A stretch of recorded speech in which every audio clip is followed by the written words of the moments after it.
Hello, one all, is my view of My Hero Academia, chapter 323, that single step.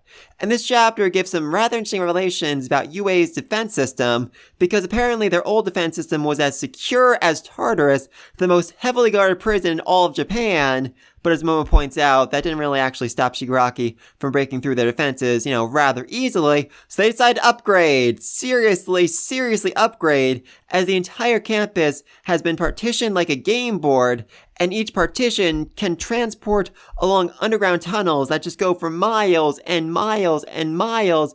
And how? Seriously, how did they do this? I mean, even with superpowers, I feel like this would have taken years and years and years to carve out the underground tunnels that just go for such, ridiculous distances, all the way to the Shiketsu Hero School, which is just so very, very far away. And what's more, each of those tunnels is being guarded by around 3,000 layers of bulwark plates. Where on God's green earth would you find enough metal to make 3,000 layers of bulwark plates that just cover miles of travel, miles of space like this? I mean, that's insane. That is utterly insane. And what's more, the bulwark plates were designed specifically for Shigaraki, because if one of them is damaged, it'll disconnect from the others, meaning that Shigaraki will essentially need to manually work through every single layer to actually reach the evacuation tunnel, instead of just destroying one and the decay spreading to all the rest. Meaning the principal needed to know that Shigaraki's decay quirk would evolve as strong as it did, would evolve to become as powerful and overwhelming as it is right now, and just how? I mean, seriously, in terms of scale, that'd be like saying, oh, one day Bako's quirk will evolve to the point where a single drop of sweat can wipe out a building. And the only explanation the principal really gives is that he relied on his intuition, which... weird. Very, very weird. I remember thinking for a very long time the principal was a UA traitor. I definitely don't think that anymore after seeing, the effort he went through to guard UA, but I do definitely think he has a connection to All For One.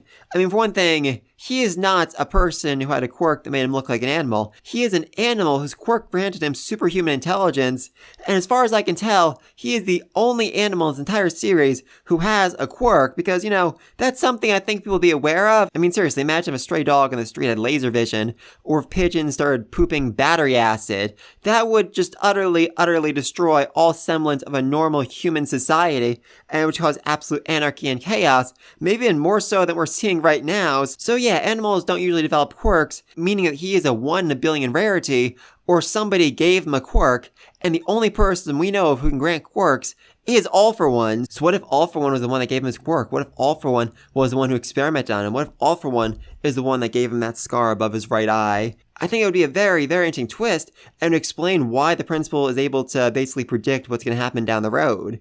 As for why he's not telling the rest of them about this, I mean, there are a few explanations. One possibility is just, it's too traumatizing, it's too awful to remember, and he doesn't want to bring it up again. The other is that he's actually plotting against All For One himself. This whole thing, everything that's happened at this point has been his way of basically plotting revenge against All For One, finding a way to take him down, to get back at him for all the awful things that were done to him.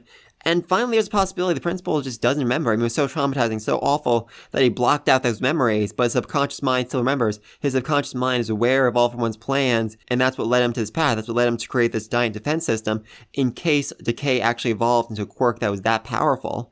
I mean, it's definitely possible. I definitely think there's more to the principal's backstory than we've been made aware of up to this point. I'm very, very curious about that. But anyway, because he couldn't actually explain why he wanted to do this, he covered all the expenses out of his pocket, which would have cost so very, very much money. Though as Endeavor explains, the principal is a major contributor to quirk morality education, which, yeah, that's definitely impressive, but I don't actually know how that results in him being, as rich as he is. I mean, maybe he wrote some books, some bestsellers, some books that are required for college courses, and that's where his money comes from, but this would require so very, very much money. I really don't think that would cover it, so very, very curious about that. But regardless, it seems like his plan is to guide humanity down the right path, to allow them to take that single step to understanding one another, to understanding heroes better, to understanding themselves better, and to becoming just better people overall. And that's certainly a lofty goal, given the next page you see everyone chanting and screaming not to let Deku into UA, which... oh, that's heartbreaking. That is so utterly heartbreaking. And especially, oh God, what comes next? When we see Deku's mother want to run out and hug him and being stopped by Baku's mother, which, oh my god, above. I seriously want an entire spin-off just of these two, just of their friendship, just of them, having tea every week and reacting to the events of the series. Oh, Deku got a quirk. Oh, Baku got DOA. Oh, so did Deku. Just them reacting to all of that. It would be so amazing to see. Seriously, if we just get one chapter from their perspective, just showing what's been like for these two to raise two heroes, that'd be so amazing. I so want to see it. And then we also see Monoma looking after Eri, patting her in the head, and trying to comfort her, which, oh, that's unnerving. That is so very unnerving, but, I guess it is heart of hearts. He really is a good guy, but he's, kind of played up the villain persona for the sake of, I don't know, becoming a better hero, for the sake of trying to lure his enemies into false sense of security for some reason. But in his heart of heart, he really does seem like a good guy, and this scene is just so utterly adorable, and I love it, and I'm really hoping to see Eri next chapter, and Koda, because he's there as well. He also wants to step up. He also wants to say something to protect Deku, to, basically say Deku saved him back then, whatever. And I am thinking we're going to see that next chapter. I am thinking we're going to see Eri, Koda, and the other girl that Deku saved when he gave her the umbrella all run out and, talk about how Deku saved them. And that'd be just so sweet, so wholesome, and so adorable. And honestly, I'm seeing a lot of people online kind of ship Eri and Koda together, and I could see that. At the very least, I think they could have a very interesting friendship as they were, about the same age, and they were both saved by Deku. They're both, his number one fans, so just seeing them cheer him on would be so cute. I would so love to see that. Please let that happen. Please let that happen. And if we ever do get a spin-off series, a sequel series set in the future, they'd probably be, the main characters. They'd be the main cast, the next generation of heroes who come to take up the mantle. And I know sequel series definitely get a bad rap. I mean, Boruto is controversial. Let's just say controversial, but I really do think this series has been laying the groundwork for it for a long time, because Deku just keeps saving kids, and I really do think, eventually they grow up to become heroes in their own right, and just seeing them step up, seeing them become the next generation to be so utterly amazing, and also just be interesting to see how this world continues to change, because let's not forget, the whole quirk singularity thing. Eventually quirks are going to become so powerful that people won't be able to control them, and all of humanity will be wiped out, so that'll be interesting. That'll definitely be interesting. And there's definitely a lot of views of quirks that have been set up in this series. People think that mutant-type quirk users are evil monsters, abominations that should be killed. People think that all quirks should be stopped. People think that, quirks should be allowed to be used freely in public whenever you want. People think that the strong should dominate the weak with their quirks.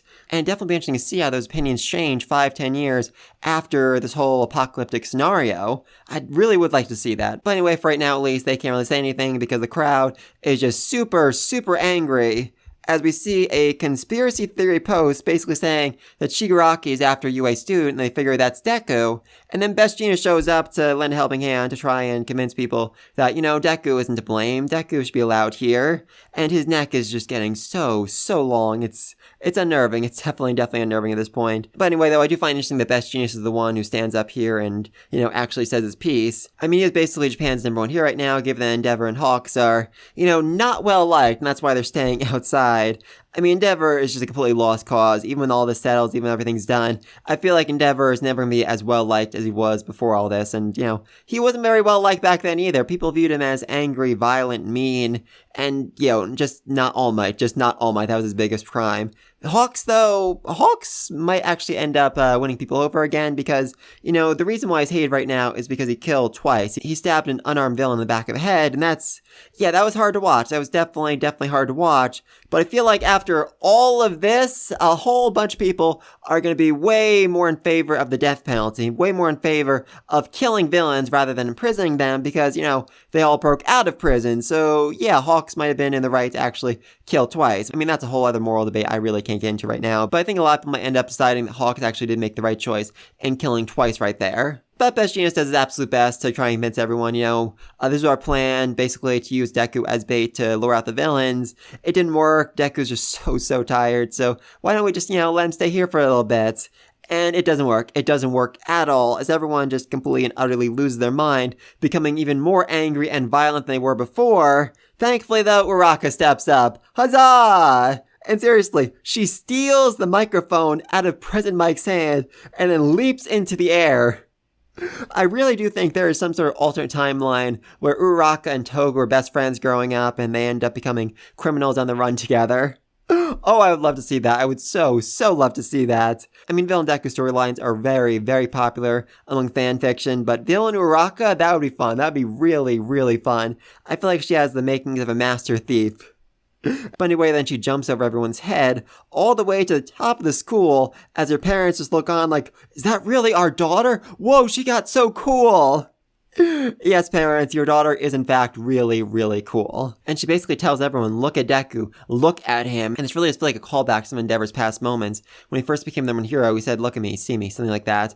Basically saying, I can't say anything to convince you that I am fit to become the number one hero. So watch me, watch my actions and let them speak for themselves. Watch me and decide for yourself if I am worthy to become the number one hero. And then later on, the Can't You See kid basically said, can't you see Endeavor is still fighting? Can't you see Endeavor is still trying his best to save us, to protect us, to do his best as a hero? And now, Uraka is basically saying the same thing. Can't you see that Deku has been trying his best, that he's been fighting day in and day out to try and protect us, to keep us safe? And look at him, just look at the damage that's been done to his body. Look at how broken he is from this experience. Can't you see what he's been through? Can't you see how exhausted, how tired, how close to death he is? Can't you gain some sort of sympathy? Can't you realize how hard it is for us heroes to be heroes, to go through what we go through day in and day out, and realize just how hard this job is? And the principal seems to believe this is the single step that will allow the ultimate hero to rise up, one who passes even Yagi, yes, even All Might himself. Because if Uraka is successful, if she allows people to realize how much heroes really go through on a daily basis, they won't be so angry about heroes,